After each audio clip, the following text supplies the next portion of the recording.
Di balik setiap halaman, tersembunyi dunia yang menunggu untuk di-ITMU ke AN. Selamat datang. True Story.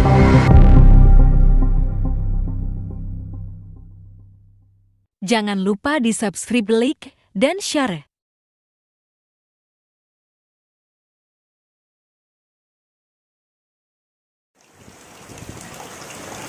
Mengantar Larissa ke rumah temannya itu, ternyata benar saja. Kedua temannya sudah menunggunya di depan rumah. Om, minta uang dong, buat beli bahan-bahannya. Larissa meminta uang sebelum keluar dari mobil. Aku memberikannya selembar uang 100.000. Makasih sayang, ucapnya, kemudian menciumku. Pulangnya kapan? Biar aku jemput. Aku bertanya. Aku pulang naik motor Saskia aja sayang. Lagian dia bawa motor sendiri kok. Nanti aku bisa nebeng. Jawabnya. Oh, ya udah. Tapi jangan pulang terlalu sore loh. Aku berpesan. Iya sayang, jawabnya. Larissa kembali mencium pipiku, kemudian turun dari mobil. Dia berlari-lari kecil ke arah dua temannya seperti anak TK. Menggemaskan sekali melihatnya. Aku pergi dari tempat itu menuju rumah Fandi. Mungkin aku akan menghabiskan waktu di rumahnya saja. Rumah Fandi. Tumben banget lu keluar kandang. Biasanya juga lu di dalam kandang terus. Canda Fandi. Sialan lu. Emangnya lu pikir gue apaan? Aku menjitaknya. Hahaha, tumben kesini. Memangnya si cantik kemana? Yang dia maksud adalah Larissa. Larissa ada kegiatan sama dua temannya. Katanya mau bikin buket atau semacamnya gitu buat hadiah. Jawabku. Oh, pantesan Om Jason galau. Terus main ke rumah gue. Balas Fandi. Fandi mempersilahkan aku masuk ke rumahnya. Ini untuk pertama kalinya aku main ke rumah Fandi. Isi rumahnya sangat rapi, bernuansa putih, tidak terlalu megah, terkesan minimalis namun sangat membuat siapapun yang masuk akan betah. Lu tinggal sendirian aja? Tanyaku. Ya iya, masa gue bawa cewek tinggal sama gue? Kan belum nikah. Jawabnya. Iya, nanti kan Layla yang bakal tinggal di sini. Timpaku. Pengennya sih gitu, tapi gak tahu deh bakal kewujud atau enggak. Gue sendiri gak yakin. Balasnya pesimis. Enggak usah pesimis gitu, kan lu sama Layla udah semakin dekat. Gak ada yang gak mungkin. Aku menyemangati. Fandi hanya tersenyum menanggapi aku. Balapan yuk, ajaknya. Balapan apaan? Gue nggak bawa motor. Tanyaku. Motor ada 2 di sini. Punya adik gue 1. Lu bisa pakai punya dia. Jawabnya. Gue udah jarang pakai motor. Pasti kalah kalau balapan sama lu. Aku ragu. Gue yakin lu bisa. Ayolah. Dulu kita sering balapan. Gue kangen masa-masa itu, bujuknya. Nanti ditangkap polisi tahu rasa lu. Kagak bakal. Di sini jalanan sepi. Cuma jadi jalan pintas doang. Kita bisa bebas pakai jalannya. Fandi sangat yakin. Aku berpikir sejenak. Sepertinya balapan cukup menyenangkan. Dulu aku dan dia bersama teman-teman lain sering bermain balapan liar. Meskipun ya pada akhirnya kami kena omel juga. Tapi itu menyenangkan. Aku rasa tak ada salahnya aku mencoba kegiatan itu lagi. Sebelum aku tua. Hehehe. Boleh deh. Tapi yakin aman ya. Gak akan ada yang lewat ke sana. Aku ingin yakin dahulu. Aman kok, Fandi mengacungkan jempol. Fandi bersiap-siap, mengganti pakaiannya dengan jaket kulit dan celana jeans. Sementara aku Aku memang sudah berpakaian seperti itu sejak tadi. Aku hanya perlu meminjam helm dan motornya. Aku dan Fandi keluar. Fandi mengeluarkan motor adiknya dari garasi dan memanaskan mesinnya. Setelah itu, kami keluar dari halaman rumah Fandi, berjajar berdua di atas motor masing-masing. Tatapan kami lurus ke depan, melihat dan mengamati jalan lurus yang tak ada hambatannya, mulus seperti wajah Syahrini. Hahaha. Fandi dan aku saling menatap yakin kalau kami bisa menang melawan salah satu dari kami juga. Bram bram bram bramang. Suara motor nyaring berbunyi berasal dari motor kami. Mungkin jika Fandi memiliki tetangga, kami akan diomeli. Tapi beruntung rumah Fandi jauh dari rumah siapapun, sehingga kami sangat leluasa. Fandi mengacungkan jari, menghitung untuk memulai. Hitungan pertama, kami masih membunyikan knalpot. Hitungan kedua, kami bersiap. Hitung ketiga, kami tancap gas. Wush! Dua motor gede melaju kencang. Aku dan Fandi saling mengejar untuk mendapatkan posisi pertama. Suara nyaring dari motor kami cukup mengganggu. Tetapi kami tak peduli. Toh jalannya sepi. Setidaknya tidak mengganggu orang lain. Aku dan Fandi masih saling kejar-mengejar dengan kecepatan motor yang sengaja digas penuh. Walaupun ini untuk pertama setelah aku dewasa, namun ini benar-benar menyenangkan. Aku juga tak merasa kaku, seakan memang sudah terbiasa. Saat sedang saling kejar-mengejar dengan posisi berubah-ubah, di mana terkadang aku yang lebih dulu atau Fandi yang lebih dulu, aku merasakan motor adiknya Fandi sedikit berubah. Aku merasa motornya agak oleng, sehingga aku sedikit mengurangi kecepatannya. Tetapi, tidak. Motornya tak bisa direm. Oh Tuhan, apa yang terjadi? Aku melihat Fandi ada di depanku. Dia sepertinya tak menyadari kalau aku sedang bermasalah. Fandi, teriakku. Namun, Fandi tak mendengar sama sekali. Suara bising motor menulikannya. Tidak, kenapa ini? Aku masih berusaha mengerem motornya, tetapi gagal lagi. Remnya benar-benar blong. Fandi, teriakku lagi. Fandi masih tetap anteng dengan motornya. Dia tak mendengar teriakanku sama sekali. Oh shit. Tuhan, aku mohon jangan celakakan aku. Biarkan aku menghentikan motornya. Motor semakin tak terkendali. Semua usahaku sia-sia. Motornya tak bisa aku hentikan. Aku lihat Fandi menoleh ke arahku. Dia sepertinya baru menyadari kalau aku sedang dalam masalah. Dia menghentikan laju motornya. Tetapi, motor yang aku bawa seakan menghadapkan aku pada kematian, tetap melaju kencang dan lurus, dan beruah.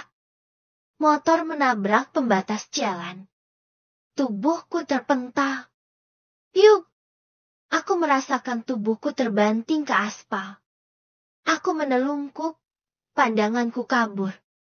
Jason! Suara itu terdengar jelas di telingaku, sebelum aku kehilangan kesadaran. Aku takut mati. Aku membuka mataku, begitu aku mendengar suara isakan tangis seseorang. Mataku terbuka lebar, tetapi penglihatanku tak begitu jelas. Masih agak kabur. Suara isakan itu masih terdengar. Aku tak tahu siapa yang menangis. Apakah aku sedang dikelilingi para pelayat? Aku masih ingat apa yang terjadi padaku terakhir kali. Aku masih ingat kalau aku mengalami sesuatu yang menegangkan. Motor adiknya Fandi oleng dan Om Jason, Hicks. Seseorang tiba-tiba memelukku dan menangis tepat di dekat telingaku. Aku menoleh ke samping. Benar saja itu Larissa. Dia menangisi aku. Hei, kenapa nangis? Tanyaku. Larissa menarik kepalanya, lalu menatapku. Kenapa? Kenapa? Memangnya Om pikir kalau seorang suami kecelakaan, istri bakal ketawa-ketawa gitu? Larissa langsung mengomel. Namanya juga si Jason. Apa sih yang gak aneh dari dia? Suara Fandi terdengar mendekat. Fandi kini ada di samping ranjangku. Gue di mana? Tanyaku. Di kamar lu. Tadinya mau gue bawa ke rumah sakit. Tapi karena cuma luka ringan aja, jadi gue bawa kemari. Tadi dokter dipanggil ke sini buat periksa lu. Katanya lu gak apa-apa, cuma lecet-lecet. Bagian dada lu juga memar gara-gara hantam aspal kecang. Tapi untung aja lu gak amnesia. Kalau amnesia bisa repot. Nanti Larissa gua ambil. Hahaha. Fandi menjelaskan keadaanku, lalu bergurau dan tertawa. Sialan. Itu maunya lu. Umpatku. Fandi tertawa terbahak-bahak. Aku berusaha untuk duduk. Tapi... sakit sekali dadaku. Kakiku juga. Fandi dan Larissa membantuku untuk duduk. Om jangan banyak gerak dulu ya sayang. Dadanya pasti sakit. Larissa mengusap-usap dadaku pelan. Aku membuka selimut yang menutupi bagian bawah. Ternyata lututku diperban. Pantas saja susah sekali untuk dilipatkan. Lutut lu lecet cukup parah. Celana jeans lu aja sampai sobek gara-gara gesekan aspal. Tapi beruntungnya, burung lu gak kenapa-kenapa. Aset berharga itu. Hahaha. Lagi-lagi Fandi tertawa. Dia sepertinya sedang menghiburku. Dokter gak bilang apa-apa lagi kan selain itu. Gak ada yang lebih parah. Tanyaku lagi. Enggak kok. Alhamdulillah lu cuma luka ringan doang. Tapi ya tetap aja lu harus istirahat total. Jawabnya. Syukurlah, aku sudah berpikir kalau aku akan mati saat itu. Tapi ternyata Tuhan mengabulkan doaku. Aku tetap hidup agar aku bisa menjaga Larissa. Sebenarnya kenapa sih motor adik lu itu? Tiba-tiba remnya blong. Padahal waktu gua pakai awal-awal gak apa-apa. Aku masih penasaran dengan kondisi motor adiknya Fandi itu, yang tiba-tiba saja remblong. Gue juga gak tahu sih motor itu dititip ke gue 2 minggu lalu. Adik gue lagi keluar kota buat PKL, jadi dia gak bawa motornya. Tadi gue udah tanyain. Dia bilang motornya memang belum diperbaiki. Soal remblong dia gak tahu. Jelas Fandi. Makanya, jangan sok keren. Udah tahu balapan itu bahaya. Coba-coba segala. Omel Larissa lagi. Iya maaf. Kan tadinya cuma mau cari kesenangan. Jawabku. Larissa mendelik. Tapi mata sembabnya tak bisa menyembunyikan fakta bahwa dia mencemaskan aku sejak tadi. Assalamualaikum ucap 2 orang bersamaan di luar kamarku. Waalaikumsalam jawab kami. Raihan dan Lele masuk. Mereka datang untuk menjengukku. Apa kabar Kak Fandi? Tanya Lele. Baik jawab Fandi. Kulihat Raihan juga menyalami Fandi. Sikapnya pada Fandi sangat ramah. Pemuda itu memang ramah kepada siapa saja. Raihan dan Lele menghampiri ranjangku. Maaf baru kesini ya kak. Saya baru tahu kalau kakak kecelakaan. Ucap Raihan. Gak apa-apa. Lagian saya gak kenapa-kenapa kok. Cuma luka ringan aja. Jawabku. Syukurlah. Ucap keduanya. Oh iya Rey, kamu tolong handle semua kerjaan di kantor buat beberapa hari ya. Kayaknya saya gak bisa kemana-mana dulu. Mau bepres total. Pintaku. Baik kak. Saya akan lakukan sebisa saya. Jawabnya. Kalau kamu kewalahan sendirian, kamu bisa ajak Mas Fari sama Pak Rajib ya. Nanti saya yang akan hubungi mereka. Tambahku. Baik Kak, jawabnya lagi. Ini kenapa kakak bisa kecelakaan kayak gini? Tanya Raihan lagi. Cuma iseng sih balapan sama Fandi. Dulu kita sering balapan. Tapi kayaknya saya udah tua. Jadi agak kaku. Hehehe. Aku cengar-cengir malu sendiri. Karena kelakuanku seperti bocah labil saja. Jas, gue balik dulu ya. Besok gue kesini lagi. Fandi berpamitan. Iya, makasih Van. Lu udah tolongin gue. Ucapku berterima kasih padanya. Fandi keluar dari kamarku. Tapi tiba-tiba Lele menyusulnya. Aku tak tahu kenapa. Tetapi dari dugaanku, seperti Lele memang menyukai Fandi juga. Kamu gak marah Kak Fandi dekat sama Lele? Tanyaku pada Raihan. Kenapa marah? Kak Fandi kelihatannya baik kok. Dia juga jaga pandangannya dari Lele. Aku akan tenang kalau Lele dapat suami yang baik. Secara agama maupun perbuatannya. Tutur Fandi tak keberatan. Tapi kamu tidak tahu masa lalu Fandi. Ray, masa lalu yang membuat dia pesimis bisa menikahi Lele. Masa lalu yang selalu menghantui. Dan gak pernah bisa dia lupakan. Apakah kamu masih akan menganggapnya baik? Jika kamu tahu buruknya masa lalu Fandi. Aku rasa tidak. Kamu mungkin akan menolak kedekatan mereka dan lebih memilih lelaki lain untuk jadi suami Lele. Meski begitu, aku selalu berharap kalau Fandi dan Lele bisa berjodoh. Karena aku tahu keduanya sama-sama baik. Mereka bisa saling menyayangi satu sama lain. Takdir Tuhan adalah rahasia. Hanya dialah yang tahu apa yang akan terjadi walaupun untuk ratusan tahun ke depan. Mungkin saja mereka bisa berjodoh. Kuharap begitu. Malamnya, aku benar-benar tak bisa kemana-mana. Kakiku sulit digerakkan. Harus selalu lempeng saja. Menyebalkan. Aku tak bisa kemana-mana. Ke toilet saja susah. Apalagi bepergian jauh. Aku ingin ke toilet. Sudah tak kuat rasanya menahan ingin kencing. Aku mencoba turun dari ranjangku untuk ke kamar mandi. Tapi, shit, akit banget. Umpatku. Tak hanya bagian kaki, tapi rasanya seluruh tubuhku ini sakit. Terutama bagian dada, yang menghantam aspal sangat keras. Bisa dibayangkan? Jika buatan China, tulang-tulangku pasti sudah hancur saat kecelakaan tadi. Tapi karena aku ciptaan Tuhan, tulang-tulangku tetap kuat walaupun hantamannya sekencang itu. Oh Tuhan, maaf aku sering mengeluh. Aku masih tetap berusaha berjalan, tapi jangankan berjalan. Berdiri saja sulit sekali. Kakiku ini lurus akibat perban membungkus di kedua lutut. Aku akhirnya terduduk kembali. Benar-benar payah.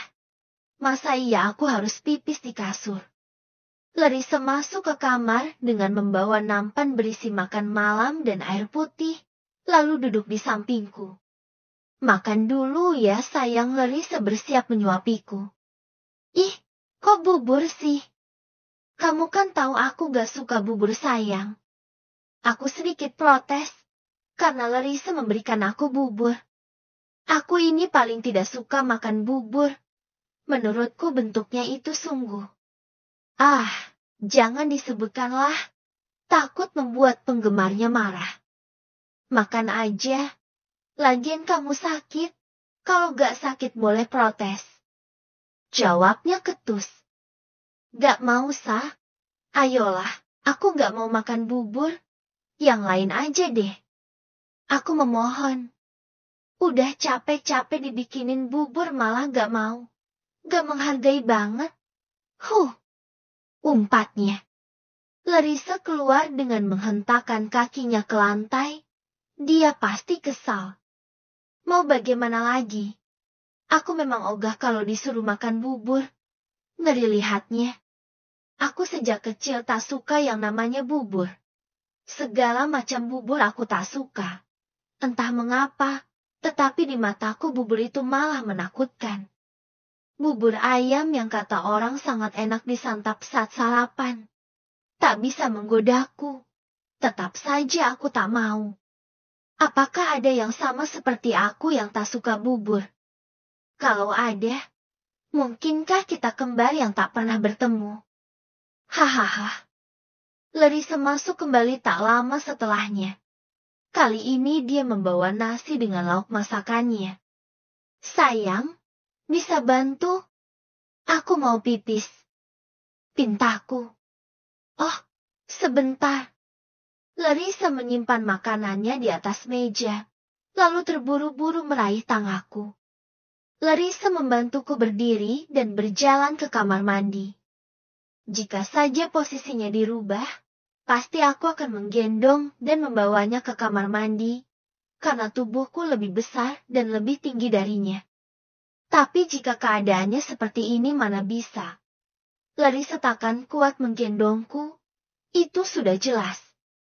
Tak usah dibayangkan, bagaimana sinya gadis usia 17 tahun dengan tinggi 150 cm berat badan 49 kg bisa menggendong lelaki dewasa tinggi 180 cm berat 75 kg. Aku yakin jika kalian membayangkannya, kalian akan tertawa. Hahaha. Larissa masih membantu menahan tubuhku untuk berdiri di depan toilet. Dia juga membukakan celanaku. Setelahnya, aku dibantu kembali ke tempat tidur. Maaf aku ngerepotin, ucapku. Aku merasa tak enak banyak merepotkan dia dan banyak protes padanya. Gak apa-apa, kan itu kewajiban istri terhadap suami. Aku kalau sakit, kamu malah lebih dari ini repotnya. Jawab Larissa sambil menyuapiku. Larissa menyuapiku sesuap demi sesuap. Lidahku agak pahit. Tapi aku tetap makan. Daripada perut lapar. Sehabis makan, Larissa memberikan beberapa butir obat padaku untuk diminum. Obat-obatan yang diberikan dokter untuk kesembuhan lukaku dan juga obat herbal untuk membantu memperbaiki kualitas sperma. Aku melahapnya sekaligus dan melarutkannya dengan air. Larissa hendak menyimpan piringnya ke dapur, tapi aku memintanya untuk meletakkan piring di lantai saja. Dan dia masuk ke dalam selimut bersamaku. Tapi nanti lukanya malah gak sengaja aku kenai loh. Nanti tambah sakit. Larissa menolak. Dengan alasan takut mengenai lukaku. Aku mau peluk kamu, jawabku manja. Ya, aku memang sangat manja padanya. Aku tak peduli walaupun usiaku jauh lebih tua darinya. Yang penting aku bermanja padanya layaknya suami istri pada umumnya. Larissa mengalah. Dia masuk ke dalam selimut, tapi dengan sedikit memberikan jarak. Dia sepertinya memang takut akan mengenai lukaku ini. Aku menelusupkan wajahku ke dadanya. Meski ukurannya kecil, tapi rasanya kenyal dan empuk. Aku suka sekali saat berada di antara dua gunung kembarnya. Ih, jangan gerak-gerak. Geli. Larissa kegelian karena aku menggerak-gerakkan kepalaku. Aku gemas dengan gunung kembarnya. Memangnya gak boleh? Tanyaku. Bukan gak boleh, tapi geli aja. Jawabnya. Geli apa terangsang? Godaku nakal. Aku menaik turunkan alisku dan tersenyum nakal. Enggak kok. Aku gak terangsang. Apaan sih aneh aja? Larissa mengelak.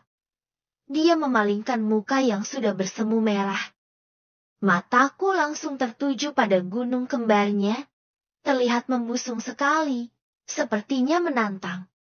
Aku tanpa basa-basi mengangkat gaun malam Larissa dan menaikkan penyangga si gunung kembar. Benar dugaanku. Petingnya mengeras. Larissa terangsang. Ih, jangan dibuka-buka dong. Gak sopan deh. Larissa agak kesal. Gak sopan apanya? Kan punyaku. Jawabku telak. Larissa tersipu. Dia tak berbicara lagi. Hanya menatapku malu. Aku mendekatkan bibirku ke arah bulatan kecilnya yang mengeras. Tapi Larissa menarik diri. Seolah tak mau kalau aku mengulumnya. Kenapa? Tanyaku. Enggak. Geli aja. Jawabnya. Pengen nyusu, ucapku. Larissa menatapku. Wajahnya memerah. Larissa dengan cepat menutup gunung kembarnya serapi mungkin, lalu menutup seluruh tubuhnya dengan selimut hingga ke leher. Malah ditutup lagi. Kan aku mau susu. Protesku. Gak mau. Ayo tidur aja. Jawabnya menolak. Aku mengalah. Aku memeluk dirinya dengan posisi menyamping. Sementara Larissa terlentang. Sah, kamu ikut program KB dulu ya. Ucapku. Larissa menoleh.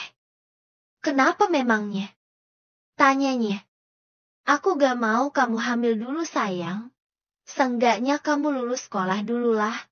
Aku gak tega kalau kamu nantinya banyak kesibukan. Baik sibuk ngurus sekolah, sibuk ngurus suami dan sibuk ngurus anak juga. Kalau kamu hamil, kamu akan dikeluarkan dari sekolah.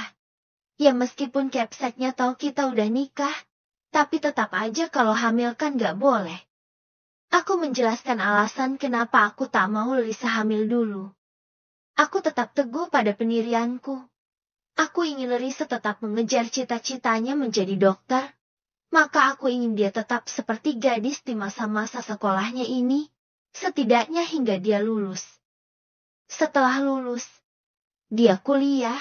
Kalau kuliah tak masalah dia hamil. Aku kan lagi program memperbaiki kualitas sperma. Nah kamu bisa pakai KB dulu. Mencegah lebih baik daripada mengobati. Aku itu maunya kamu tetap jadi anak gadis selama sekolah. Bukan seperti istri pada umumnya. Tambahku. Maksudku, aku tidak ingin dia sepenuhnya menjadi seorang istri, tapi aku mau dia tetap fokus belajar dan melayani suami saat dia senggang saja. Larissa memiliki cita-cita sebagai dokter. Itulah alasan aku selalu menolak menyetuhinya dulu.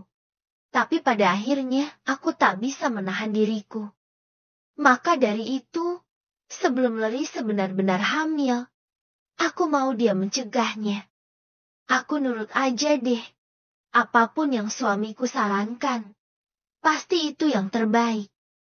Jawabnya. Aku tersenyum lega. Ternyata tak sulit memintanya untuk menunda kehamilan.